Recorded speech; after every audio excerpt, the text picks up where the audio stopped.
Iya everyone, kembali lagi kepada channel Jaya Mahdi Official. Nah kali ini saya akan bahas tentang benarkah Bapak Muhammad Mati Suri benarkah? Sebelum lanjut klik like, komen dan subscribe. Langsung saja live to the content bro.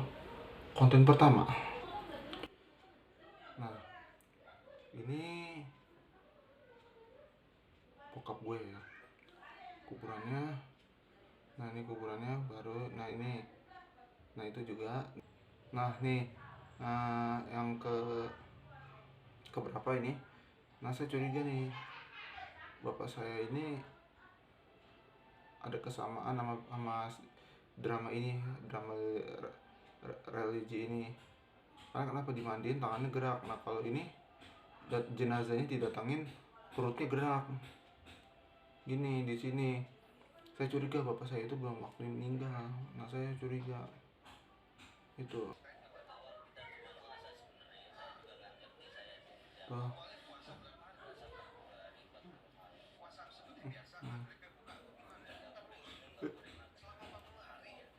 Nah tuh bapak saya gimana ya, ikhlas, tapi cuman masalahnya si Juju sama si Mika itu kalau dia meninggal gimana ya gitu.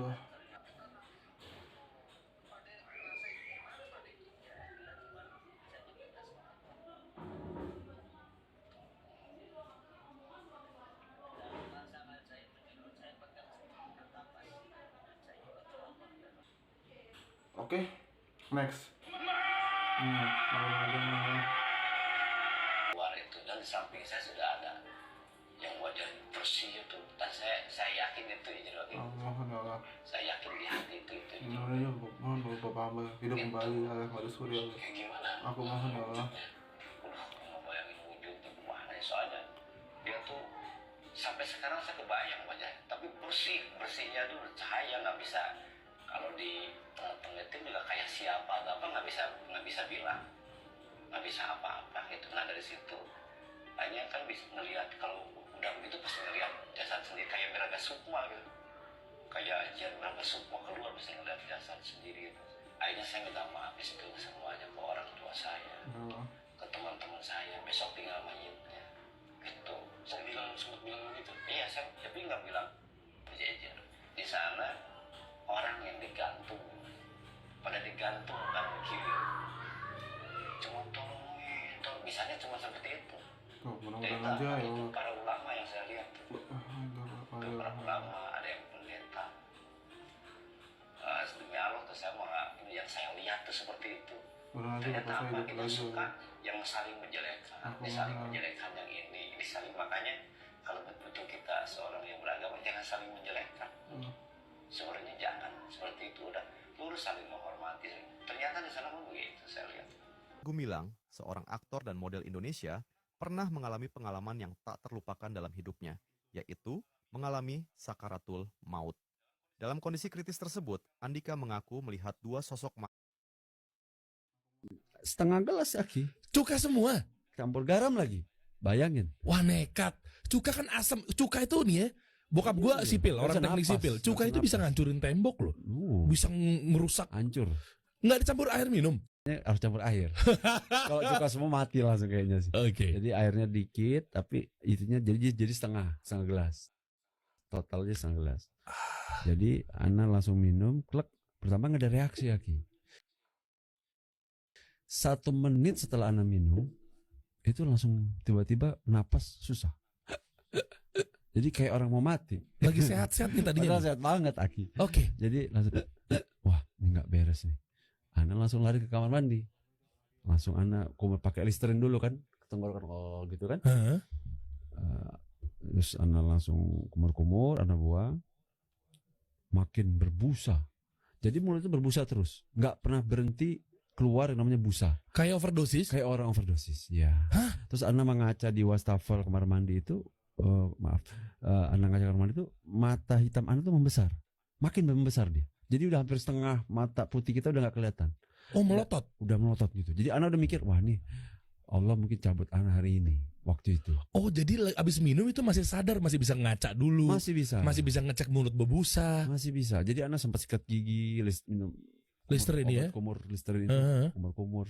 Tapi makin parah sebenarnya. Jadi Ana langsung stuck di situ. Ana pasrah, ya kan? Ana cepat telepon istri Ana gitu. Ana bilang, ini kalau sampai ada apa-apa, Ana pamit ya, gitu. Maksudnya mungkin sudah waktunya. Istri di mana posisinya? Lagi di luar. Ana sendirian di tempat kerjaan waktu itu. Jadi Ana telepon beliau. Nah, kalau ada apa-apa, misalnya nggak usah dihubungin, langsung datang aja ke ini gitu. Jadi nggak usah. Mungkin sudah ajal kali kan.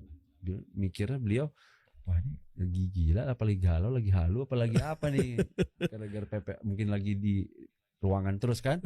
Nah itu, next video. Citra Prima.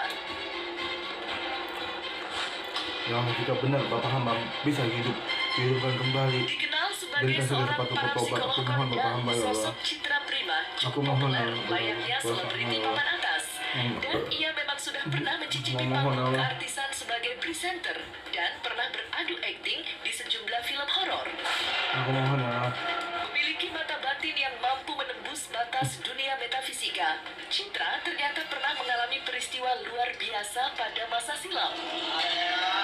Dalam beberapa kesempatan, Citra bercerita kalau ia pernah mengalami mati suri. Bukan cuma sekali, tapi sampai 5 kali. Peristiwa luar biasa itu ia alami saat usianya masih 3 tahun. Ia masih ingat detik-detik saat ia mengalami mati suri. Matanya tiba-tiba berubah menjadi putih total. Kejadian pertama ini tak banyak tersimpan dalam ingatannya karena ia hanya mendengar cerita orang tuanya. Kejadian kedua dialami Citra pada saat 9 tahun. Perpindahan jiwa ke alam baka itu ia alami jelang hari ulang tahunnya, di mana ia mengalami demam tinggi hingga 39 derajat Celcius. Apapun itu seperti ada gangguan yang terjadi sebelum tiba-tiba entah itu kamar terpisah karena nggak ada yang sekali sampai akhirnya almarhum ayah papa itu melakukan sesuatu yang dari kejauhan itu memang sakral atau apapun itu akhirnya kembali lagi. Ia pun dibawa ke ruang IGD, tapi pada saat itu ia sudah tak sadarkan diri dan ia merasa arwahnya keluar dari raganya lalu melayang di atas langit-langit ruangan. Dari sana Citra melihat keluarganya dengan ekspresi cemas, gelisah, dan bahkan ada yang sudah menangis. Masih dalam keadaan tak sadarkan diri, Citra juga mengaku melihat dua sosok pria yang mengenakan jubah berwarna putih dan coklat. Mereka berdiri di belakangnya, dan kedua orang inilah yang menarik arwah Citra keluar dari dalam raganya yang terbaring. Kedua pria itu membawanya ke atas awan dan tiba di sebuah padang yang luas.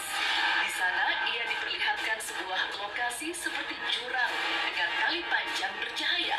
Di bawah tali tersebut tampak warna merah gelap seperti mirip gambaran neraka yang biasa dikisahkan oleh para orang tua. Citra bercerita bahwa ia sempat mengintip apa yang terjadi di area merah yang ada di bawahnya. Ia melihat banyak manusia dengan wajah menakutkan. Mereka tak berbusana, dengan tubuh meleleh karena kepanasan. Citra melihat semua penghuni area yang disimpulkannya sebagai neraka dalam kondisi yang mengerikan, menakutkan, sekaligus menjijikan. Citra mengaku dibawa ke 7 tempat oleh seorang pria berparas tampan namun sangat lembut.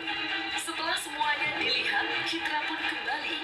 Dua orang pria yang tadi menarik arwahnya mengembalikan ia ke dalam raganya. Oke, next. Saya dibawa ke ICU dalam keadaan sudah hampir tidak sadar dan kemudian langsung tidak sadar di ICU. Saya tidak tahu apa yang dilakukan oleh teman saya dokter anestesiolog yang beliau sekarang juga sudah almarhum menemui saya yakin banget dia dokter yang sangat pintar, jadi saya tenang karena dia menunggu saya di situ.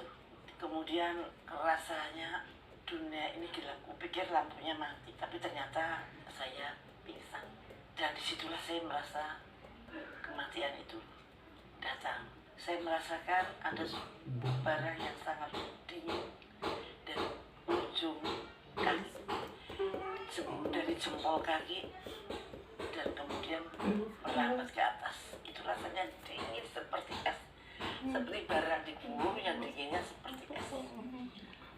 Saya benar saya langsung membaca syahadat la ilaha illallah Muhammadur Rasulullah. La ilaha illallah, la ilaha illallah Muhammadur Rasulullah. Aku seperti itu. Ya Allah, apa saya mau mati? Saya kan masih muda ya Allah. Tolong ya Allah, janganlah saya mati sekarang. Dosa saya masih banyak. Saya belum mohon ampun padamu ya Allah. Dan kemudian rasa dingin itu sampai ke dada. Ya Allah, ternyata saya betul-betul mau mati. Dan kemudian saya mohon ampun pada Allah. Oke, next. Diagnosis bahwa dia itu sedang masih hidup tapi koma gitu. Dan kemudian kita mau cerita tentang perjalanan dia selama dia koma. Dia kan komanya selama 40 hari ya. Jadi ketika dia berzikir di kamar, itu tiba-tiba tuh ada alim ulama yang sangat terkenal pada masanya, enggak saya sebutkan, adalah pokoknya ulama yang paling terkenal pada waktu itu, zaman setelah Rasulullah SAW itu menyamperin dia. Jadi ketika Farhan berzikir, sosok itu nyamperin dan ngajak dia untuk berguru dan nasihatin dia agar tunduk dan patuh atas perintah Allah Subhanahu wa Ta'ala. Dan kemudian dia tuh langsung dibawa ke langit pertama. Ketika nyampe langit pertama, dia dipersilakan untuk masuk. Ketika masuk, buka pintunya itu, dia tuh kaget karena yang dilihat tuh semuanya serba merah. Semuanya serba merah, cahayanya pun merah, dan orang-orang yang dia lihat tuh semuanya berbadan merah. Dan kemudian dia berjalan, ya tanpa arah berjalannya, karena banyak orang di situ juga halu lala, cuman bentuk muka dan badannya tuh aneh-aneh, cuman berwarna merah. Dan kemudian tiba-tiba dia disapa oleh seseorang, dan kemudian dia diajak untuk mari ikutin saya. Kemudian dia ngikutin tuh orang yang mengajak. Kemudian setelah ngajak, dia naik ke langit kedua, bukan lantai kedua, tapi langit kedua. Dan kemudian dibukalah pintu tersebut. Dan ternyata berbeda dengan yang pertama tadi, yang sekarang ini berwarnanya serba biru. Semuanya serba biru, cahayanya biru, dan orang-orangnya pun berwarna biru dan berbadan aneh-aneh. Gitu. Oke. Konten dari saya, sekian dari saya. Mohon maaf kalau ada salah-salah kata. Kalau ada omongan yang kurang ini, mohon maaf kalau ada salah. Oke, kalau ada yang kurang, ada yang salah, mohon maaf ya kalau ada salah-salah kata. See you next time and happy watching.